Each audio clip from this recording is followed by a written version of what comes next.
Merci, madame. Vous souhaiteriez peut-être vous laver, madame. Si vous voulez, nous vous prêterons notre bassine. Pleine d'eau froide, évidemment. Vous pourrez aussi vous servir de notre serviette si vous n'en avez pas. Merci beaucoup. Kevin! À qui parlais-tu?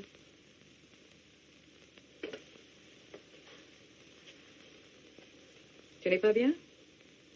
Mais réponds. Il arrive quelque chose à mon frère. Il a peur. Il est seul, il m'appelle. Allez, couche-toi. Il pleure tellement il a peur. Elle ne me trompe pas. C'est la fatigue, dépêche-toi de dormir.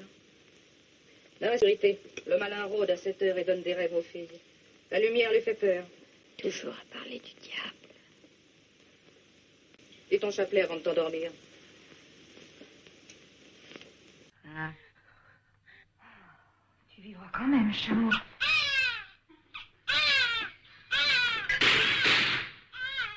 Qu'est-ce qui se passe?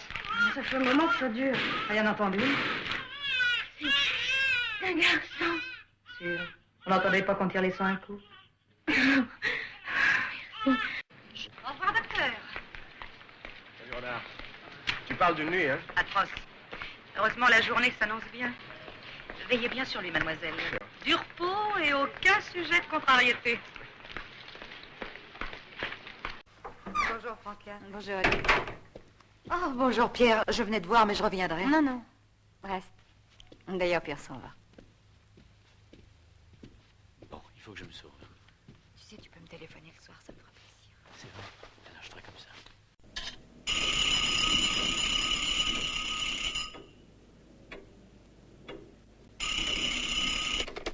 Allô?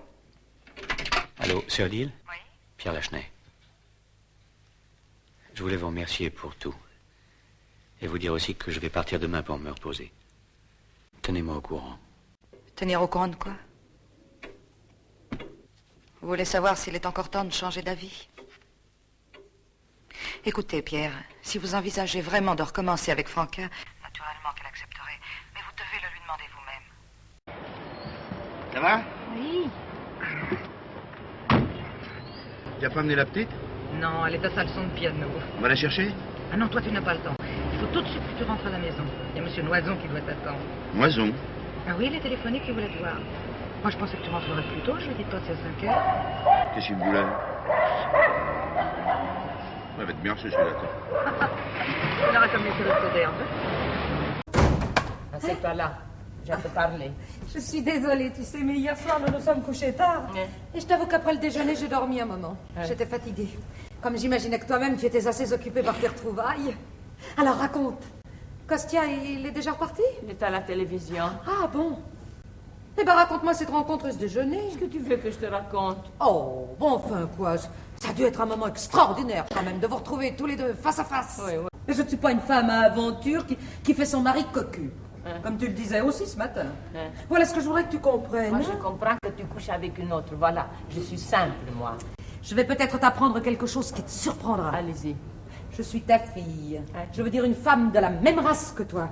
Contrairement à ce que tu as toujours pensé. Et Isabelle sera comme toi et comme moi. Nous sommes de ces femmes qui n'ont qu'un seul amour dans leur vie.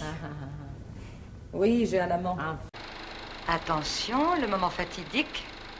Ça y est, c'est noir sur blanc.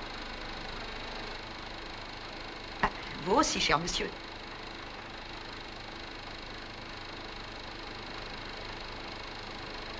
C'est plus fort que toi, il faut toujours que tu regardes l'objectif. En tout cas, merci. Ce sera un merveilleux souvenir pour nous. Vous savez, ces mariages d'agence sont souvent les meilleurs. Tenez, regardez-nous, par exemple. Tu sais, ton film était bien meilleur que celui du baptême de Claude. Hein? Pourquoi tu n'as pas aimé celui du baptême de Claude? Ah si, enfin je sais pas, celui-là avait quelque chose de plus. C'est Hélène. Nous vous avons fait un gâteau surprise exprès pour vous. Pour tarder la tentative de Rivet. Pourquoi? Venez.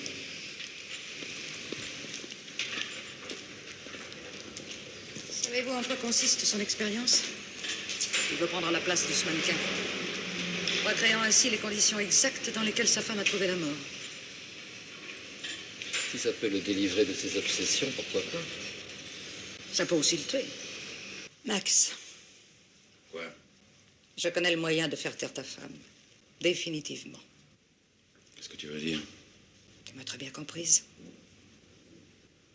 Définitivement? Oh, il y a des risques, hein? Si tu préfères qu'elle appelle Turin, libre à toi. Quant à moi... Non, attends, t'as bien une seconde. Mais oui, elle est pressée d'obtenir une réponse. Alors faites-la attendre. J'ai dit à Caron de revenir demain. Oh, vous n'auriez pas dû. Mais tant pis, ça n'est pas grave. Au contraire, c'est même très bien. Vous direz à ce ronge-papier que vous avez besoin de réfléchir encore. Et s'il vous demande pour combien de temps, répondez que vous n'en savez rien. Soyez distant, mon cher, cassant, autoritaire. Mais je voudrais pas m'absenter trop longtemps. Oui, monsieur l'abbé, ne bougez pas. Laissez venir l'adversaire. Ma parole, Pierrot, regarde qui est là. Oh, dis donc, mais t'as changé, toi? Eh ben, pas toi, d'après ce que j'entends. Du plastique. Tu te rends compte? Ouais, c'est le progrès. Ouais, ben bientôt, tes homards, ils seront en plastique avec le progrès. Comment ils sont? Mais t'as gagné au loto? Oh, ben, j'aimerais mieux que tu reviennes demain. Quelle grosseur. Ben, on est 3, mais comme ils mangent comme 4. Eh, pour les feuilles, si t'en as des vrais, tu peux toujours les amener. T'en as pas après-demain au magasin. En venant chercher la bête. Tu nous as manqué, tu sais. Et si je te faisais 2 gros yeux de monstre marin, là, sur l'étrave? Maman, enfin, ça va me donner des hallucinations. Il y a un petit quadrillage comme un jeu d'échecs. Ça va me brouiller la vue. Oh. Moi, je t'assure qu'à damier, ce serait bien. D'un hélicoptère, ça doit se remarquer. Et comme tu passes ton temps à tomber à l'eau, ben, ça me rassurera. Oui, mais ça va me donner des migraines, je crois, maman. Chouchou! Maman, tu te souviens de Miquette? Oh, Miquette, oui! Oh, ma petite Miquette! C'est pas avec vous qui joue au Docteur Fou? Mais c'est vrai qu'il était fou, ce docteur. Vous permettez, il faut que je lui parle. Je vous en prie.